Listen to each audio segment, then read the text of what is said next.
Bunda. Kasama po natin ngayon si Bjorn Morta. Hi, Bjorn. Hello. Welcome to the program. Hello po, Tito Boy. Congratulations. Thank you po. Wow! Ano ang pakiramdam that you are the grand winner?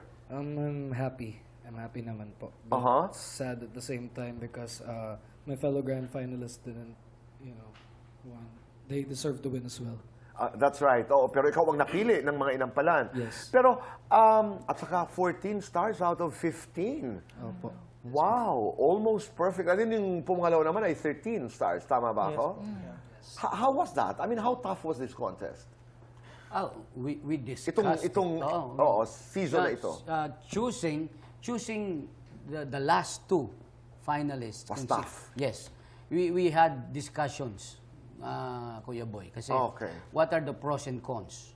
Ano, bakit ito? Bakit ito? So, and we had to listen to them again. Wow! Talagang pinakinggan niyo muli. Oo, ganyan ang nangyayari noon pag sumasali ako sa mga contest.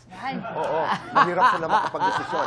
You won 500,000 in cash and then home appliances.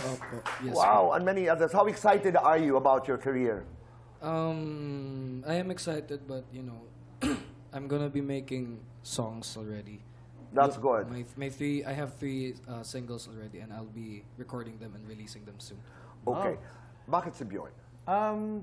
To be honest, Tito Boy, may mga sumali na medyo R&B kasi yung style niya. Okay. So may mga sumali na R&B rin. Pero ang tinitingnan ko, siguro malaking factor sa akin na masasabi ko si Bjorn sa mga nag-R&B, siya yung nakita kong nahuli yung kiliti ni Tito Renz, ni Kuya Renz.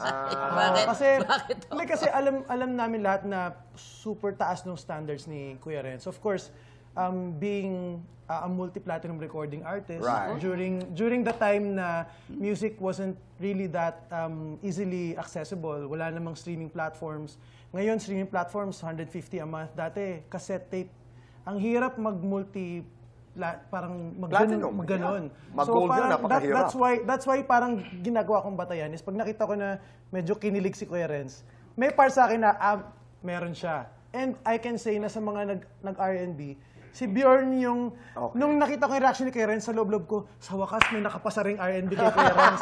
So, kasi marami talaga nag-audition na sumali ng R&B. Medyo, si Bjorn kasi may X factor eh. Yung boses niya meron agad something. Kinilig ka ba, Jessica? Actually, nung finals, parang siyang nag-concert eh. Yun yung feeling ko sana yung pagka-relax niya. And I can say na versatile tong batang to. Oo. Renz? May magic talaga siya. Kuya Boy, isa lang yung na-observe ko sa kanya.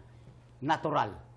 Kasi meron siyang laro ng notes, mag-scale yun, o kaya magre-riffs and runs, magkukulot. Sabi ko, paano niya nakita? Paano niya gawa yun?